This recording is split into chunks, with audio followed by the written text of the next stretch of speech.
नमस्कार, खबर भारत देख रहे हैं आप। मैं हूं आपके साथ प्रियंका और आज हम बात करेंगे बजट की। बजट एक ऐसा शब्द है जो कि आम जिंदगी में बहुत ही महत्वपूर्ण भूमिका निभाता है। कोई भी समझदार व्यक्ति अपने हर छोटे बड़े काम या कोई भी खर्चे का निवेश बजट बनाकर ही करता है। ठीक उसी तरह सरकार भी अपने मुख्य कार्य आय व्यय का लेखा जोखा बजट के माध्यम से करती है और हर वर्ष सरकार जनता के सामने अपना बजट प्रस्तुत करती है। बजट सरकार और जनता की जिंदगी का महत्वपूर्ण हिस्सा होता है। आजाद भारत का सबसे पहला बजट जो केंद्रीय बजट था वो 26 नवंबर 1947 को आर के शंमुगम द्वारा संसद में प्रस्तुत किया गया था। उसके बाद से हर साल बजट पेश किया जाता है और इस साल का बजट भारत सरकार 1 फरवरी को यानी मंगलवार को पेश करने जा रही है।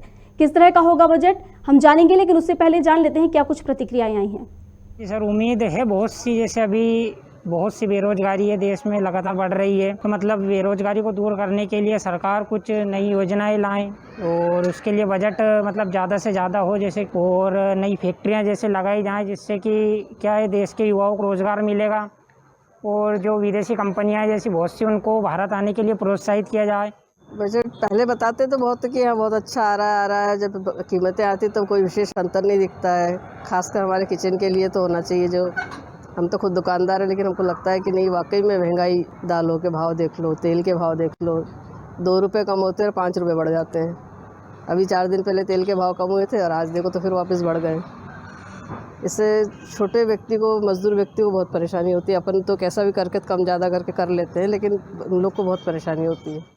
केंद्र सरकार के बजट से हमको ये उम्मीद है कि कम से कम लोगों को इतनी राहत दें कि जो बाज़ार में अभी वर्तमान में जो 3-4 महीने में 20 से 25% कॉटन पे रेट बढ़े हुए हैं वो ना बढ़ाएं और कम से कम वर्तमान में आगे चल के लोगों को इतनी राहत मिलती रहे कि रेट अभी जो है स्थिति में है वो उसको भी यथास्थिति रखें तो भी लोगों को राहत मिलेगी। सरकार की वित्त मंत्री निर्मला सीतारमण संसद में चौथी बार बजट पेश करने जा रही हैं। इस बजट में आम लोगों को कितनी राहत होगी, आने वाला बजट कैसा होगा, कैसा होना चाहिए आने वाला बजट, इस पूरे विषय पर चर्चा के लिए हमारे साथ स्टूडियो में मौजूद हैं सीए सुरभि अग्रवाल। सुरभि जी, आपका हमारे चैनल खबर भारत में बहुत स्वागत है। सुरभि जी, सबसे पहले हम जानेंगे कि जो बजट पेश होने वाला है उसमें आम जनता के लिए क्या कुछ राहत की संभावनाएं हो सकती हैं। थैंक यू स्वागत के लिए।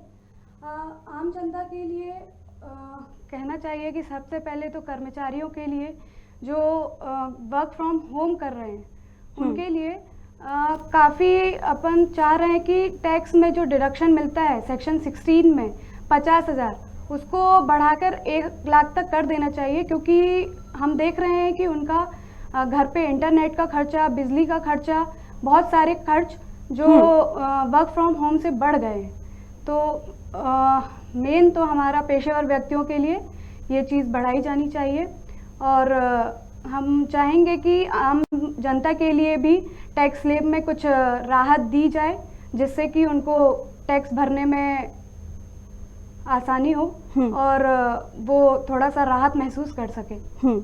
अगर हम इस केंद्रीय बजट में अगर टैक्स की बात करें तो जिस तरह से टैक्स लगातार बढ़ता जा रहा था और जिस तरह का भी टैक्स है, तो क्या लगता है आपको कि अब जो बजट पेश होगा, अब जो बजट आने वाला है उसमें टैक्स को लेकर कितनी राहत दी जाएगी? टैक्स का अगर स्लैब बढ़ाया जाता है और जैसा कि चैप्टर 6A 80C डिडक्शन, जिसे हम लाइफ इंश्योरेंस और हेल्थ इंश्योरेंस का जिसमें डिडक्शन मिलता है हमको, तो यदि वो 1 लाख 1.5 लाख से बढ़ाकर उसको थोड़ा बढ़ाया जाता है, 2 लाख 2.5 लाख तक किया जाता है, तो बहुत अधिक राहत सभी टैक्स करदाताओं को प्राप्त होगी। और PPF जिसका अपन 1.5 लाख तक की डिपॉजिट में अगर छूट मिलती थी, उसे अगर बढ़ाकर 3 लाख तक, मतलब हमारे जो ICI है उनके द्वारा भी ये रखा गया है, हमारे इंस्टीट्यूट के द्वारा ये उनके समक्ष एक योजना रखी गई है कि यदि अगर अपन PPF को बढ़ाते हैं तो जो उनका GDP दर है घरेलू सेविंग का, वो भी उसमें भी वृद्धि हो जाएगी। अगर हम रोजगार की बात करें तो आपने देखा होगा कि अभी करोड़ों जो लोग हैं, युवा हैं, वो बेरोजगार घूम रहे हैं। कोविड भी आया था, उसमें भी कई लोग बेरोजगार हो गए और जिस तरीके से अभी हम देख रहे हैं लगातार बेरोजगारी बढ़ती जा रही है और कई करोड़ लोग बेरोजगार हो गए हैं। तो अगर रोजगार की हम बात करें तो इस बजट में रोजगार को लेकर क्या कुछ राहत मिल सकती है, किस तरह की बजट पेश किया जा सकता है इस पर? कुछ अगर नए स्टार्टअप्स लेके आते हैं ऑटोमोबाइल से रिलेटेड या कृषि के क्षेत्र में भी हम देखें, अगर कुछ नए स्टार्टअप्स सरकार के द्वारा लाए जाते हैं तो जरूर लोगों को रोजगार मिलेगा। हम आशा करते हैं कि माननीय वित्त मंत्री जी के द्वारा लोगों को रोजगार देने के लिए संपूर्ण प्रयास किए जाएंगे और बजट उनके लिए अच्छा होगा। देखिए, बजट भविष्य के लिए बनाई गई वो योजना है जो पूरे साल राजस्व और अन्य आय तथा खर्चों का अनुमान लगाकर बनाई जाती है, जिसमें वित्त मंत्री द्वारा सरकार के समक्ष अपनी व्यय का अनुमान लगाकर और आने वाले वर्ष के लिए कई योजनाएं बनाकर जनता के सामने हर वित्तीय वर्ष के दौरान प्रस्तुत किया जाता है। वह एक आदर्श बजट होता है जिसमें किसी का स्वार्थ न हो। सरकार द्वारा उस बजट में लोग, व्यापार, सरकार, देश, कई प्रकार के बजट पेश किए जाते हैं। अगर हम इसी क्रम में अगर बात करें स्वास्थ्य की, तो स्वास्थ्य को लेकर किस तरह का बजट पेश किया जा सकता है? स्वास्थ्य का अगर हम देखें तो सबसे पहले तो कोरोना महामारी के बाद लोग स्वास्थ्य को लेकर बहुत चिंतित हो गए हैं और हेल्थ इंश्योरेंस, हम कह सकते हैं कि उसको हेल्थ इंश्योरेंस और जीवन बीमा उसको प्राथमिकता दी जा रही है। तो इसमें जो 18% जीएसटी का अगर रेट जो लगा रही है सरकार, अगर उसको कम करके 5% कर दिया जाए तो लोगों को बहुत अधिक राहत मिलेगी और लोग अपना बीमा कराने के लिए प्रोत्साहित होंगे। तो सरकार से ये उम्मीद है कि इस चीज़ को ध्यान में रखा जाए, क्योंकि कोरोना महामारी के बाद सभी लोग थोड़ा उस चीज़ को लेकर ज़्यादा चिंतित हो गए हैं और वो अपने स्वास्थ्य को लेके, परिवार को लेके काफ़ी चीज़ों को उन्हें खोया भी है इस कोरोना महामारी के समय। तो ये चीज उनको रखनी चाहिए। सुरभि जी, जीवन बीमा को लेकर क्या कुछ बजट पेश किया जा सकता है? कोई अनुमान आपका इसको लेकर? जीवन बीमा के लिए यदि जो 80C के अंदर जीवन बीमा लेके अभी हम चल रहे हैं, मतलब सरकार के द्वारा जो 80C के अंदर लिया जा रहा है, अगर इसको एक अलग से डिडक्शन अगर उनका दिया जाए, 80C से अलग हटाकर कोई दूसरा डिडक्शन दिया जाए जिसमें सेपरेट 80 मतलब LIC को ही रखा जाए, तो लोगों को बहुत राहत मिलेगी और लोग अपना जीवन बीमा तो वैसे भी कोरोना के बाद अब कराना ज़्यादा प्राथमिकता समझ रहे हैं लोग उसको। जी बिल्कुल ठीक कहा आपने कि कोरोना के चलते जिस तरीके से कोरोना आया था, जिस तरह से तबाही मचाई थी, तो कहीं ना कहीं लोग अब उसको ध्यान में रखते हुए भी आगे के काम करते हैं। तो अब हम अगर बात करें, जिस तरह से अभी केंद्रीय बजट पेश होने वाला है मंगलवार को, तो उस बजट में अगर हम बात करें टैक्स की, तो क्या लगता है आपको कि टैक्स में किस तरह की छूट मिल सकती है? किस तरह की छूट मिलने की संभावनाएं हैं? टैक्स में यदि पिछले साल तो सरकार द्वारा टैक्स का स्लैब बढ़ाया नहीं गया था, जिससे लोग काफ़ी दुखी हुए थे उस चीज़ को लेकर, पर इस बार माननीय वित्त मंत्री जी से आशा है कि वो इस बार स्लैब को बढ़ाकर लोगों को राहत देंगे और जो 2.5 लाख तक का जो स्लैब था जिसमें अपन को टैक्स नहीं लगता है, परंतु अब 2.5 लाख मामूली रकम हो गई है, अगर उसे बढ़ाकर 5 लाख तक कर दिया जाए तो काफ़ी राहत प्राप्त हो सकती है आम जनता को। अगर हम व्यापारियों की बात करें, लगातार हर क्षेत्र में महंगाई बढ़ रही है और व्यापारियों की अगर हम बात करें तो व्यापारी भी कुछ समय से बहुत परेशान हो रहे हैं। जिस तरीके से हमने अभी बीच में देखा था कि सरकार द्वारा 5% टैक्स को बढ़ाकर 12% किया जा रहा था, जिसको लेकर व्यापारियों ने विरोध भी किया था। तो अगर हम व्यापारियों की बात करें तो व्यापारियों में किस तरह की राहत मिल सकती है व्यापारियों को इस टैक्स से? व्यापारियों के लिए तो GST ठीक है, अपन मान सकते हैं कि उनको डायरेक्टली पे नहीं करना होता है, पर आम जनता के ऊपर सारा भार आता है इसका। तो सबसे ज़्यादा परेशान आम जनता होती है, क्योंकि ओवरऑल जो उसका भार है वो जनता पे करती है। तो हम चाहते हैं कि GST के रेट्स को भी कम किया जाए और 28% के स्लैब को हटाकर 18% में ही ऐड कर दिया जाए, तो व्यापारियों को और साथ साथ उपभोक्ताओं को भी बहुत अधिक लाभ होगा उससे। अगर हम शिक्षा के क्षेत्र की बात करें तो जो शिक्षा, उसके क्षेत्र में किस तरह की राहत, किस तरह की योजनाएं लाई जा सकती है, किस तरह का बजट पेश किया जा सकता है इस बजट में? शिक्षा के क्षेत्र में हम देख रहे हैं कि 2-3 साल जब से ये बजट कोरोना आया है, तब से बच्चे जो हैं घर पर ही हैं, तो वो सारा इंटरनेट के थ्रू पढ़ रहे हैं और सारा मतलब स्कूल वालों का भी सबका ऐसा ही चल रहा है। तो और 2017-18 में उन्होंने 80,215 करोड़ का बजट दिया था, जबकि 2021-22 में उन्होंने 93,000 समथिंग कुछ ऐसा बजट दिया था। मतलब हम मान के चलें कि 5 साल में केवल उनने 13,000 करोड़ का बजट ही बढ़ाया, जबकि ये 13,000 करोड़ अगर अपन सालाना देखें तो 3.2% ही कुछ वृद्धि होती है इसमें। तो सरकार को थोड़ा सा बजट इसका बढ़ा के और अच्छी स्कीम्स लाके, जिससे कि बच्चे जो 2 साल में कवर नहीं कर पाए हैं वो इस बार कर सकें उसको।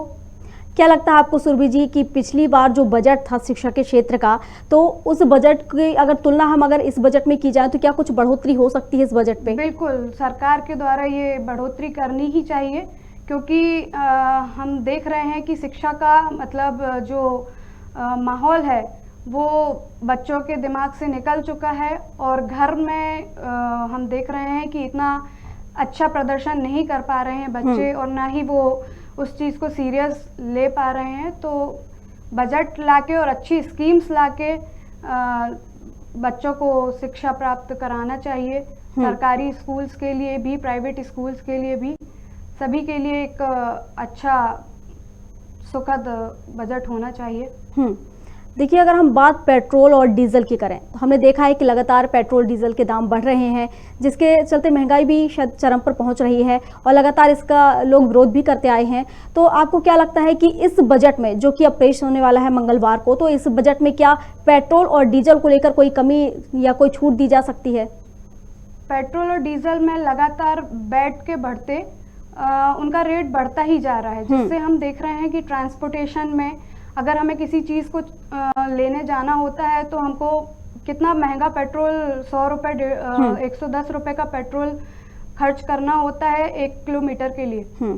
तो हम चाहते हैं कि माननीय इसको कम करें और आम जनता को, और उससे काफ़ी चीज़ों में फ़र्क आएगा, ट्रांसपोर्टेशन में भी फ़र्क आएगा, और उससे रिलेटेड जितनी भी चीज़ें हैं सभी चीज़ों में अंतर तो आएगा उससे। तो हम चाह रहे हैं कि पेट्रोल और जो डीजल में वैट का जो परसेंटेज है उसको कम करके थोड़ा सा राहत देना चाहिए। मतलब कहीं ना कहीं अगर पेट्रोल और डीजल का अगर दाम कम होते हैं उसके, तो कहीं ना कहीं जनता को इससे राहत हो सकती है। बिल्कुल। अगर हम सुरभि जी, अगर हम बात करें गृहिणियों की, तो जिस तरीके से अगर ये बजट पेश होता है तो गृहिणियों पर इसका कितना प्रभाव पड़ेगा, किस तरीके उन्हें किसी प्रकार की राहत मिल सकती है इससे? यदि माननीय के द्वारा जीएसटी कम किया जाएगा, और क्योंकि हम देख रहे हैं कि आजकल हर सामान में जीएसटी लग के आ रहा है, और सभी 12 से 18% तक के बहुत सारे जो आइटम है वो 12 से 18% में कवर होते हैं। तो जिससे गृहिणियों के लिए भी एक अपना जो बजट होता है वो साल भर मैनेज करने में थोड़ा सा परेशानी होती है। तो उस चीज़ को अगर जीएसटी रेट, अगर हम जो बोल रहे थे कि 28 से 18% और 18 से 12% वाले स्लैब में कुछ चीज़ें अपन लाएं, तो उससे उनको काफ़ी राहत मिलेगी। जैसे कि गैस के भी हम देख रहे हैं कि दाम लगातार बढ़ते जा रहे हैं। अगर गैस टंकी वगैरह इन सब का भी अगर कम होता है तो क्या लगता है आपको कि क्या इन सब पर कोई राहत मिल सकती है गृहिणियों को? राहत, अगर जीएसटी में कुछ अगर कमी आती है और गैस से संबंधित कोई योजनाएं निकलती हैं तो ज़रूर गृहिणियां उससे लाभान्वित होंगी। तो आपको क्या लगता है कि सरकार पेट्रोल और डीजल को जीएसटी के अंतर्गत लेकर आएगी? बिल्कुल, जीएसटी के अंतर्गत लाना चाहिए, क्योंकि वैट और सेस डबल टैक्स उसमें लग रहा है। अगर जीएसटी लगता है तो उसमें एक ही टैक्स उसमें लगाया जाएगा, जिससे उनका जो उसका रेट है उसमें काफ़ी अंतर आएगा। अगर हम देखिए पोषण की बात करें, लगातार जिस तरीके से हर क्षेत्र में बढ़ता जा रहा है, हर क्षेत्र में महंगाई बढ़ रही है, और कहीं ना कहीं पोषण भी एक बहुत महत्वपूर्ण अंग होता है। जिस तरीके से पोषण दिया जा रहा है, तो क्या पोषण में भी किसी तरह के बजट में राहत मिल सकती है? पोषण की अगर बात करें तो पोषण में भी अगर हम देखें तो सरकार के द्वारा सभी चीज़ों को लेकर कुछ ना कुछ राहत तो दी जाएगी। तो हम कह सकते हैं कि इसमें भी अपन को राहत मिलेगी। जी, देखिए, हमने अभी बात कर ली बजट में पेट्रोल की, रोजगार की, शिक्षा की, स्वास्थ्य की। अगर हम वहीं बात करें कि लघु और सूक्ष्म उद्योग हैं जो, उनको लेकर अगर हम बात करें बजट की, तो उन लोगों के लिए किस तरीके का बजट पेश हो सकता है, किस तरीके के बजट आने की संभावनाएं हैं? सरकार के द्वारा हर साल हम देख रहे हैं कि हर बजट में कुछ ना कुछ नए स्टार्टअप्स, कुछ ना नई स्कीम्स दी जा रही हैं। हम चाह रहे हैं कि ऑटोमोबाइल्स के क्षेत्र में भी, क्योंकि हम 2 साल से जब से कोरोना आया है तो इनका प्रोडक्शन बहुत कम हो गया है, जिससे इसके रेट में भी बहुत अंतर आया है। तो छोटे छोटे स्टार्टअप्स कृषि को लेके, ऑटोमोबाइल्स को लेके और अपना चिकित्सा के क्षेत्र को लेके अगर सरकार कुछ योजनाएं देती है तो हमें उससे बहुत लाभ होगा, और जो छोटे छोटे उद्योग वाले जो लोग हैं उनको भी काफ़ी लाभ होगा। इलेक्ट्रिक जो व्हीकल्स होते हैं इलेक्ट्रॉनिक, तो उनके विकास के लिए क्या सरकार इस बजट में कुछ करेगी? बिल्कुल, सरकार इलेक्ट्रॉनिक जो व्हीकल हैं, एक्चुअली हम देख रहे हैं कि पेट्रोल और डीजल के जो रेट बढ़े हैं उससे लोग इलेक्ट्रिक व्हीकल की साइड बढ़ रहे हैं, मूव कर रहे हैं उसको लेके। तो सरकार को इलेक्ट्रिक व्हीकल से रिलेटेड भी कुछ ऐसी स्कीम्स देनी चाहिए जिससे लोग जैसे कि वो इलेक्ट्रिक पंप भी आजकल चार्जिंग स्टेशन जिनको कहा गया है वो भी लगाए जा रहे हैं लोगों के द्वारा, परंतु वो इतना अभी पॉपुलर नहीं हुए हैं जी। तो उसको लेके अगर सरकार कोई स्कीम्स देती है तो जगह जगह जैसे हम पेट्रोल पंप और डीजल के पंप वगैरह देख रहे हैं, वैसे हम चार्जिंग स्टेशन देखेंगे आगे तो काफ़ी इलेक्ट्रिक व्हीकल फिर लोग उसी कारण, क्योंकि चार्जिंग स्टेशन बहुत कम है तो लोग इलेक्ट्रिक व्हीकल खरीदना थोड़ा सा डरते हैं उस चीज़ को कि हम अगर चार्ज कभी रास्ते में ख़त्म हो गया तो फिर हम आगे जाके कहाँ चार्ज करेंगे उसको। तो अगर सरकार चार्जिंग स्टेशन से रिलेटेड कोई स्कीम्स देती है तो ये इलेक्ट्रिक व्हीकल के लिए बहुत अच्छा होगा और लोग उस साइड मूव करेंगे और धीरे धीरे फिर पेट्रोल और डीजल में भी उसका फर्क आएगा। देखिए, अगर हम बात करें सड़क एवं राजमार्ग अवसंरक्षण की, तो उसमें किस तरह का बजट पेश किया जा सकता है, क्या कुछ अनुमान है? वैसे तो प्रधानमंत्री और ये मुख्यमंत्री जो रोजगारी जो योजनाएं चलती हैं रोड और सड़क से लेकर, तो वैसी ही कुछ छोटी छोटी योजनाएं सरकार के द्वारा निकाली जाएंगी और जिससे कि गांव के जो लोग हैं, मतलब ये तो हमारा जैसे भोपाल है डेवलप्ड सिटी है जी, और भी जो सिटियां हैं बड़ी बड़ी वो तो ठीक है, बाकी मेन इनका गांव के लिए छोटी छोटी जो स्कीम्स योजनाएं जो प्रधानमंत्री योजना वगैरह जो निकालते हैं, वैसी यदि कोई सरकार द्वारा योजना निकाली जाती है तो वो लोगों के लिए काफ़ी राहत और काफ़ी सुविधाजनक होगी। अगर हम इसी क्रम में अगर बात कर रहे हैं सड़क परियोजना की, तो उसके लिए क्या कुछ बजट पेश हो सकता है, क्या कुछ बजट लेकर आएगी सरकार?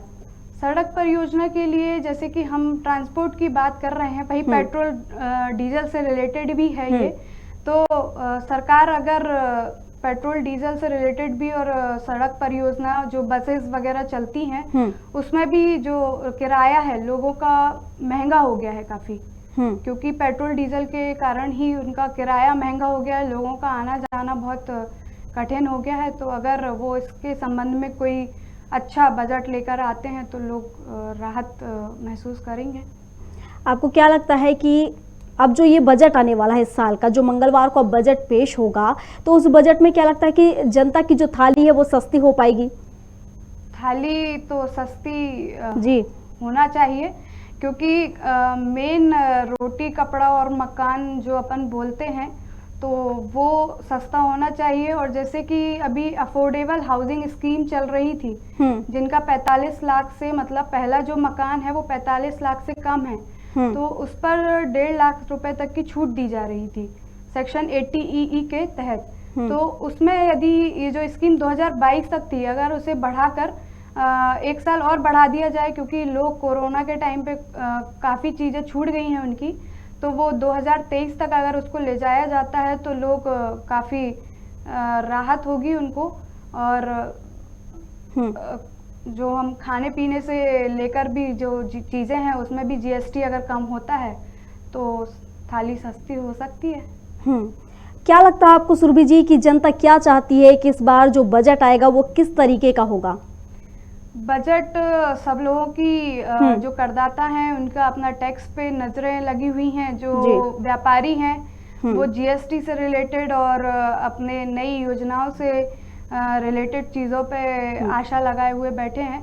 तो सब अपनी अपनी जगह अपना अपना जो उनका वर्क है उससे सब राहत चाहते हैं, क्योंकि 2-3 साल में जो लोगों की अर्थव्यवस्था डगमगा गई है उसमें थोड़ा सा राहत महसूस कराना चाहिए, क्योंकि आगे जिससे वो अपने आप को संभाल सकें। सुरभि, अगर हम बात करें कर्मचारियों से जुड़े बजट की, तो क्या लगता है आपको कि कर्मचारियों के लिए किस तरह का बजट पेश किया जा सकता है? इस पर कर्मचारियों को अभी जो वर्क फ्रॉम होम चल रहा है कोरोना के बाद से, तो उनको टैक्स में छूट देनी चाहिए। जैसे कि 50,000 का सेक्शन 16 में डिडक्शन चल रहा था, वो 1 लाख तक बढ़ा देना चाहिए। और कुछ अलाउंसेस जैसे इंटरनेट वगैरह जो उनका खर्च हो रहा है, इंटरनेट है, खाने पीने से रिलेटेड है, बिजली है, काफ़ी चीज़ें जो ऐसी हैं कि जो हर एक कर्मचारी को वर्क फ्रॉम होम से बढ़ गई है और उनका जो वेतन है वो उतना ही रखा गया है जी। तो या